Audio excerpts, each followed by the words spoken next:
नमस्कार दोस्तों, yoga with home remedies YouTube channel पर आपका हार्दिक स्वागत है।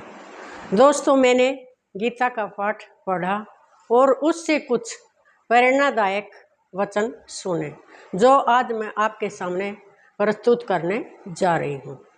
कृष्ण जी ने कहा है कि कर्म और ज्ञान को जो व्यक्ति अलग अलग समझता है वह अज्ञानी है। क्योंकि कर्म के बगैर तो ज्ञान का कोई अर्थ ही नहीं होता। तो इन वचनों को ध्यान में रखकर हमें अपनी वाणी से, अपने शरीर से तथा वचन से निरंतर अच्छे कर्म करने का प्रयास करना चाहिए। मुझे आशा है कि आपको भी ये वचन सुनकर कुछ ज्ञान प्राप्त हो गया होगा तथा आप भी हमेशा अच्छे कर्म करने का प्रयास करेंगे। धन्यवाद। वीडियो पसंद आई हो तो लाइक, शेयर और सब्सक्राइब करें।